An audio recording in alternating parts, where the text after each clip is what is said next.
Queridos, eu vos saúdo com a paz do Senhor Jesus. Amados, eu lhes convido a abrir vossas Bíblias em Mateus, capítulo de número 14. Mateus, capítulo de número 14.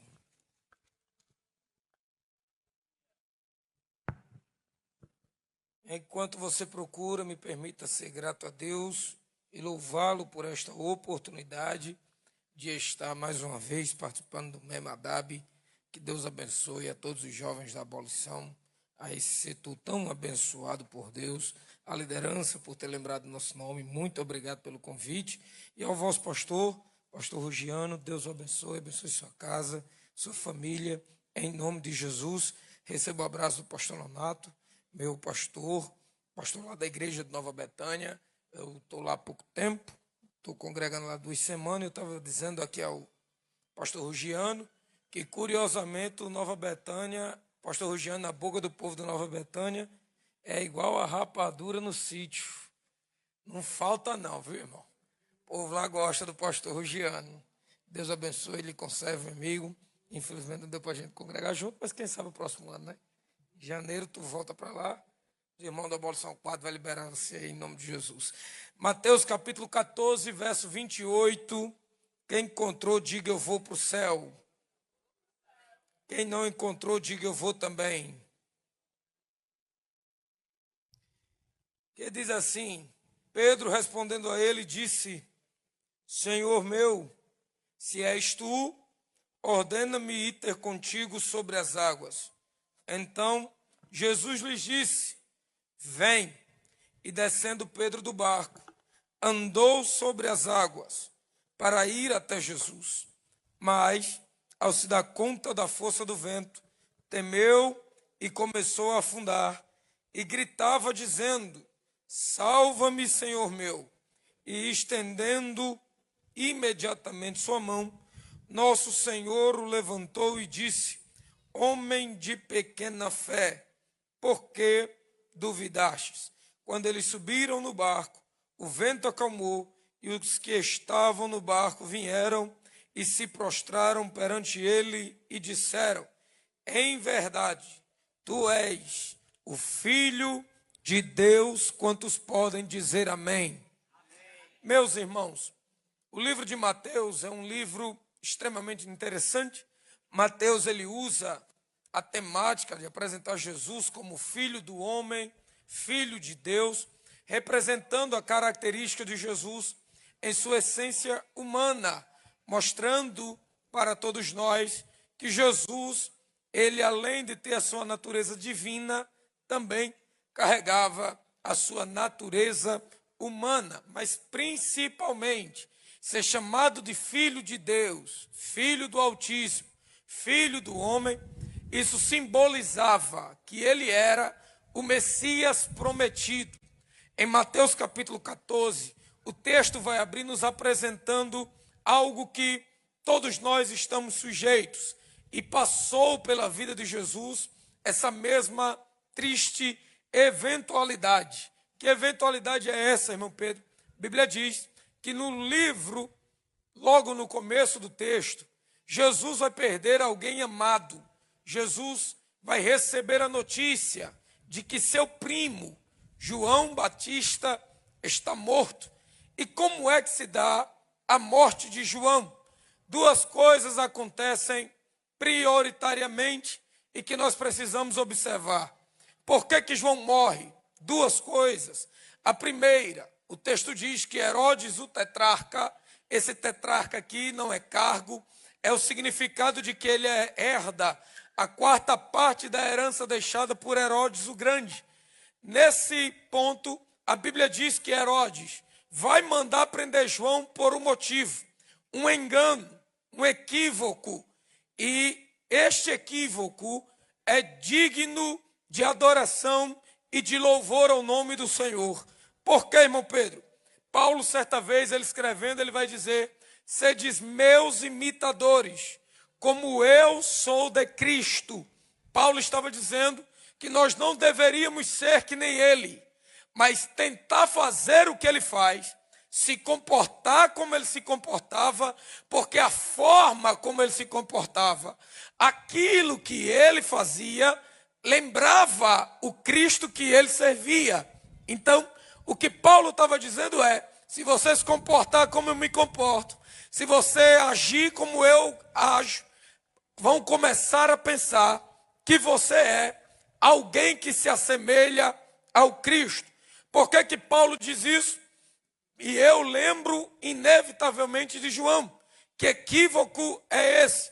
Se você ler o começo do texto de Mateus capítulo 14, você vai ver que Herodes vai dizer assim: este é aquele que os judeus diziam que era o Messias prometido, que morreu e ressuscitou. Ora, meus irmãos, João era tão parecido com o Messias que enganou-se o homem que governava Jerusalém.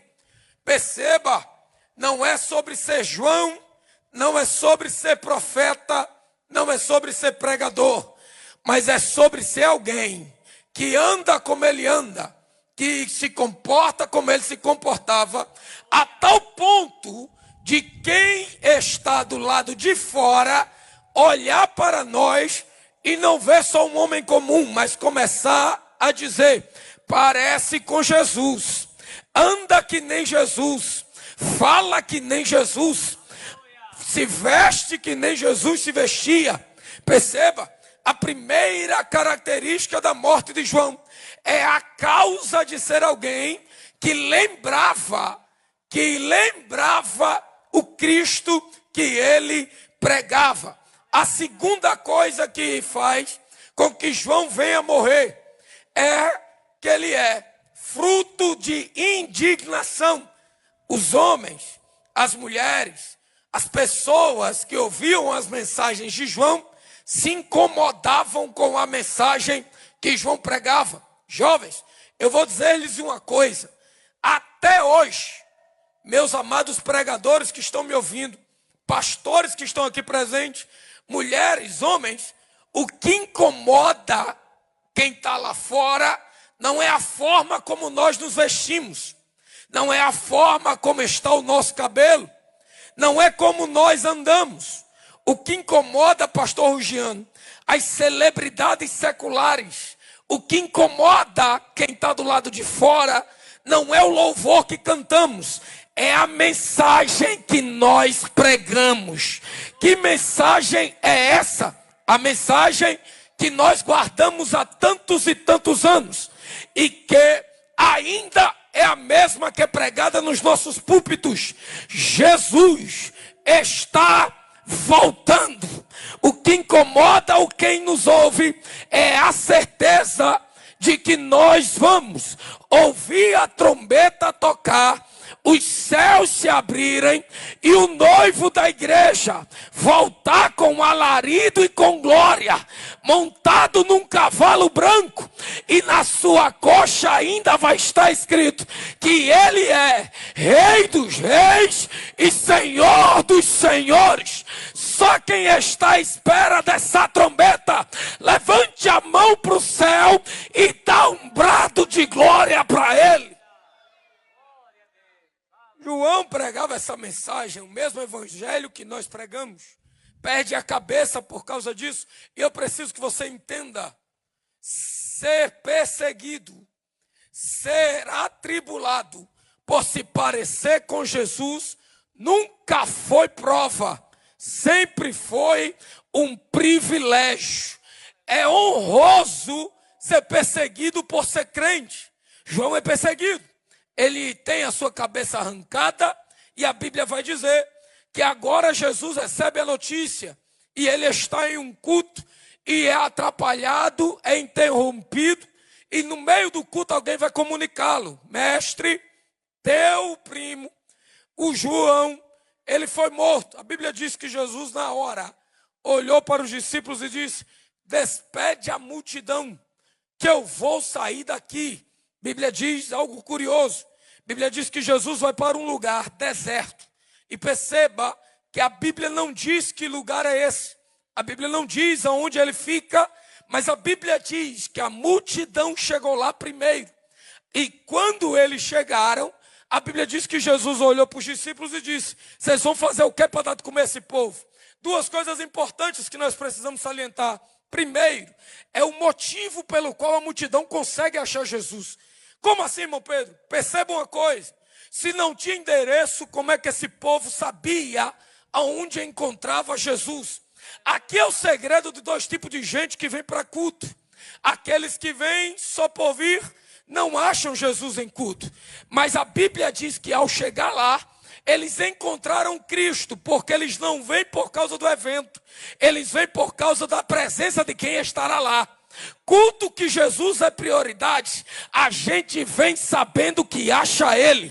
E eu sei que tem gente que já percebeu que o mestre está aqui, não por causa do evento, mas porque onde tem 2 ou 3 reunidos em nome dEle, Ele vai estar. Segundo ponto, perceba, Ele olhou para os discípulos e disse: a multidão está aí, vocês vão fazer o que para dar de comer esse povo? A Bíblia vai dizer algo tremendo. João, o evangelista, contando essa mesma história, João diz assim: ele fez o mesmo questionamento. A multidão está aí, vocês vão fazer o que para dar de comer? Mas João acrescenta, ele pergunta, já sabendo o que iria fazer. Eu preciso dizer algo para você tremendo. Tem circunstâncias que você está vivendo, tem momentos da sua vida que você está enfrentando, que não são para desespero, mas é para manifestação da misericórdia de Jesus de Nazaré. Eu vou dizer algo para você. Você veio para este culto para ouvir Jesus te dizer: fica tranquilo. A medida do problema revelará o tamanho da minha misericórdia. Oh glória, eu preciso dizer isso para alguém que acredita. Jesus não te trouxe aqui para dizer que esse problema é invencível. Jesus não te trouxe aqui para dizer que não vai passar. Jesus te trouxe aqui só para te dizer: levanta essa cabeça, que quem permitiu que o problema se levantasse já tem a solução para você sair dessa. Pelo amor de Deus, levante as duas mãos o mais alto que você puder, porque Jesus está te dizendo: vai ter milagre depois desse deserto. Aleluia! Glória a Deus. Pastor Giano, me permita a sinceridade. A Bíblia diz que quando Jesus questiona os discípulos e diz: a multidão está aí, como é que vocês vão resolver essa situação? A Bíblia diz que um deles olhou e disse assim: mestre, nós temos 200 denários. Mas o que é isso para alimentar tanta gente? Percebe uma coisa, irmão? Quando eles disseram nós temos 200 denários, Jesus não manifestou resposta. Mas olha para cá, porque eu estou pregando em um evento de jovem. A Bíblia diz que um dos discípulos pegou na mão de um rapaz, trouxe ele para a presença de Jesus e disse: mestre, esse menino tem 5 pães e 2 peixes. Quer que o menino tinha? Diga: 5 pães e 2. Por que Jesus desprezou os 200 denários, mas disse que a multidão se sentasse com um cesto que tinha 5 pães e 2 peixes? Um detalhe: 200 denários pertencia ao homem, ao discípulo. Jesus olhou e disse: os 200 denários que é seu eu não preciso, agora me dá para cá 5 pães e 2 peixes. Por que, irmão Pedro? 5 pães, a obra-prima, a natureza. Você só constrói pão com aquilo que foi criado por Jesus. Aleluia! E peixe, a origem, quem criou? Jesus. Jesus está dizendo: tem coisa na sua vida que aquilo que você tem não vai resolver. Agora, o que eu tenho... Jesus estava dizendo: bota a multidão para se sentar, porque o que você possui não vai resolver o teu problema, mas a minha glória será manifestada. Pegue na mão de alguém que está do seu lado, pegue na mão dele para ele entender o que Jesus está dizendo. Diga para ele: fica tranquilo, essa noite ele te trouxe para cá para dizer: esse problema é meu, esse problema é meu e eu vou resolver. 5 pães, 2 peixes. Manda esse povo se sentar. A Bíblia diz que a multidão se senta. E eu aprendi que na Bíblia você só se senta para 2 coisas quando é Jesus que está falando. Ou você senta para aprender, ou você senta para receber. E eu preciso dizer isso para cá, Pastor Rugiano sentou você nessa cadeira só para te dizer, essa noite, você está aqui para duas coisas. Uma, você vai aprender quem é o Jesus que nós pregamos. Segunda, você vai receber aquilo que Ele quer te entregar. Você está aqui para saber que Ele é aquele que tem toda a autoridade na palma da mão. Ele é aquele que a morte respeita. Ele é aquele que a natureza obedece. Ele é aquele que quando abre ninguém fecha. Ele é aquele que ressuscitou. Aleluia. Mande esse povo se sentar. A Bíblia diz que quando esse povo se senta, Jesus olhou para eles e disse: traz para cá os pães e os peixes. Levante e apresenta ao Pai. Isso é extraordinário. Por quê? Porque aí vai começar a multiplicar os pães, vai começar a multiplicar peixe. A origem é a mesma, os 5 pães e 2 peixes. Mas todo mundo saiu alimentado. Agora recebe isso. Sobraram 12 cestos. Quantos cestos? Um para cada discípulo. Um para cada discípulo é todo aquele que anda com Jesus. Cada um deles pegou um cesto e levou para onde? Diga, para casa. Me ajuda a pregar, levou para onde? Agora perceba, o culto que era de Jesus, os discípulos não chegaram com cesto, chegaram de mão vazia. Mas quando voltaram para casa de mão cheia. Aprende isso, aquilo que você recebe aqui não fica aqui, você leva para casa. Eu vou pregar isso até você entender. Tudo que Jesus libera aqui, lá na tua casa alguém vai receber. Tudo que você recebe aqui, alcançará a tua casa também. Aleluia. Escute isso. A Bíblia diz que quando Jesus multiplica, Ele faz algo que me chama a atenção. Ele diz assim: todo mundo comeu, sobrou os 12 cestos, já está tudo resolvido? Tá. Manda a multidão embora de novo, pega um barco, vão para o mar que eu vou subir um monte. Eu podia abrir um parênteses e pregar para os crentes, mas não vamos não, deixa para outro dia. Sobe o monte, ele vai orar, manda o povo ir para o meio da tempestade. Sabe o que eu acho tremendo, irmãos?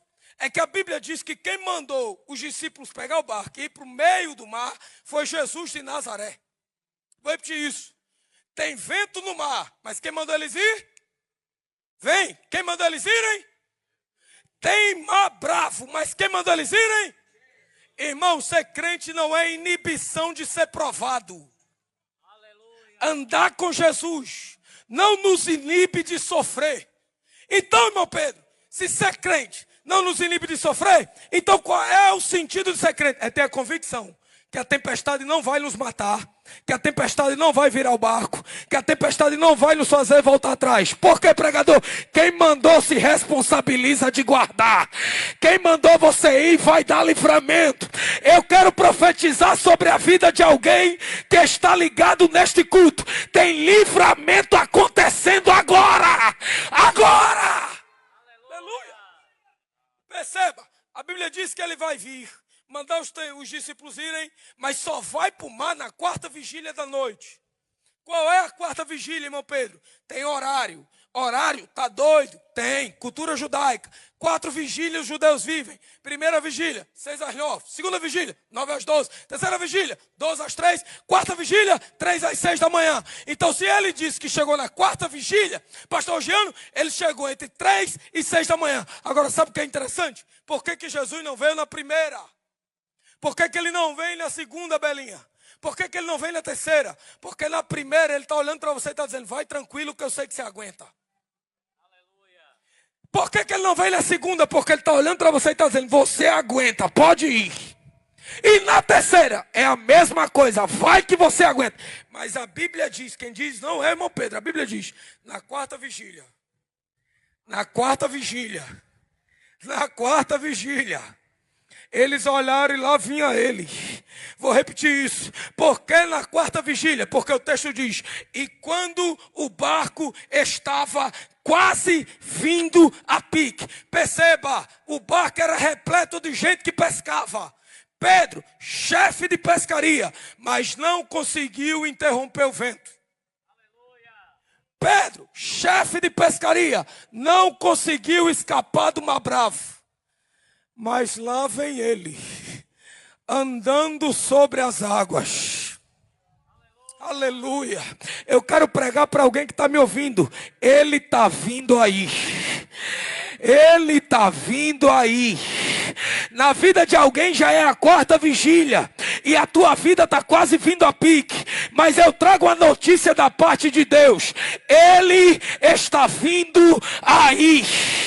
Ele está vindo aí. Aleluia. A Bíblia diz que eles olharam. E quando o barco parecia que vinha a pique, lá vem Jesus. Aí o mestre diz algo extraordinário. Pedro vai olhar para ele. E eu gosto da tradução da Peshitta, porque as outras traduções dizem que é Pedro quem grita, mas a Peshitta diz, os discípulos. Se todos gritaram, isso mostra e nos revela a unidade. Eles gritaram, é um fantasma. Jesus disse, eu sou. Por que ele disse eu sou? Porque naquele momento Jesus não está falando só com Pedro. Ele está falando com toda a natureza. Porque Pedro conhecia ele como Jesus, filho do carpinteiro. Mas a natureza já o conhecia como eu sou. Na Bíblia está escrito. Isaías escreveu, ainda antes que houvesse dia, eu sou. Quando ele disse eu sou, ele está dizendo, avisa a natureza, que o mestre desse barco aí não é Pedro. O mestre desse barco é Jesus de Nazaré. O eu sou criador de todas as coisas. Levante as duas mãos o mais alto que você puder, em forma de adoração ao nome dele. Tudo que está à sua volta vai conhecer o eu sou. Começa a concluir. A Bíblia diz que Jesus olhou e disse, eu sou. Aí o texto diz que Pedro olhou e disse, se és tu mesmo, me manda aí até aí.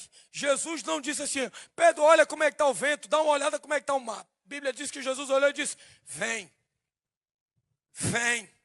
E eu preciso dizer isso para alguém, você nunca vai viver o impossível, enquanto você tiver medo de enfrentar as circunstâncias. Vou dizer isso de novo.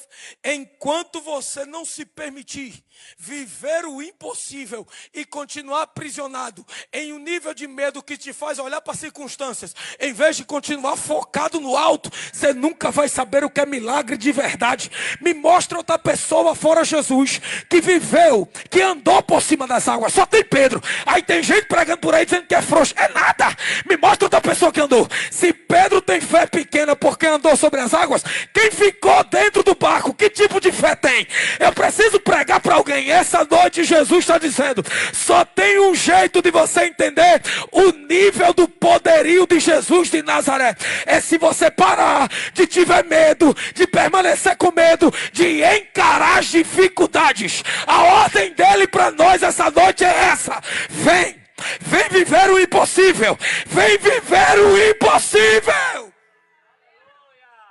Pastor Giano, a Bíblia diz que quando Pedro olhou, que disse, vou, pôs os pés no mar e foi. O texto diz a segunda coisa que eu acho extraordinária. Pedro vai, encara seu medo, enfrenta seu medo, mas começa a afundar. Por quê? Tirou o olho de quem não deveria ter tirado.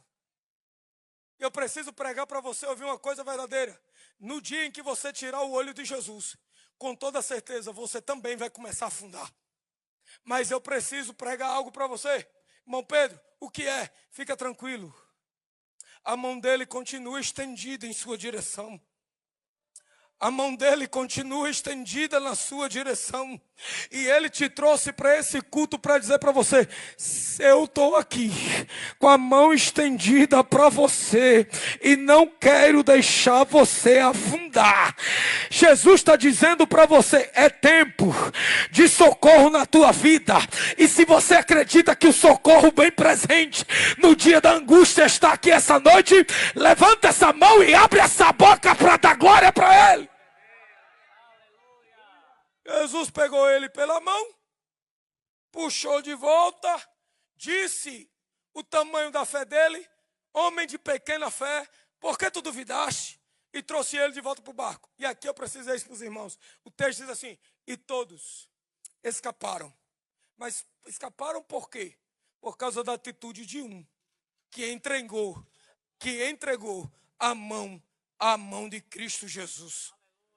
Tudo o que você precisa é ter esse entendimento de que a ordem dele de vir é te convidar para viver aquilo que ninguém mais irá viver. Você não está entendendo o que ele está te dizendo essa noite. O que Jesus está dizendo é: se você não me chamar, esse barco vai vir a pique. Mas a partir de agora entenda, o homem que controla o vento, o homem que controla o mar, está aqui nesta rua dizendo: eu sou, chegou no culto e quer mudar a tua vida. Levante a sua mão lá em cima, lá em cima. Começa a abrir essa boca em forma de adoração. Solta esse glória, solta esse aleluia, para que todo mundo saiba que o Mestre está aqui. Fique de pé, por favor, fique de pé, por favor.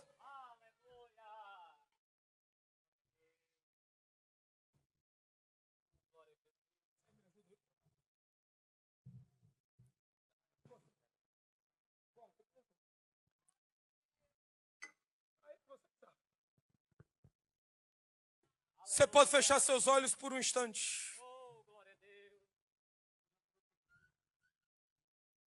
Você pode fechar seus olhos por um instante. Eu não sei como anda a tua vida. Eu não sei qual é o nível de vento que você está enfrentando. Mas a convicção que eu tenho é: Jesus chegou. E quando ele chega, mar bravo não vira barco de quem serve a ele. Você pode fechar os olhos e por um minuto começar a adorar o nome de Jesus de Nazaré.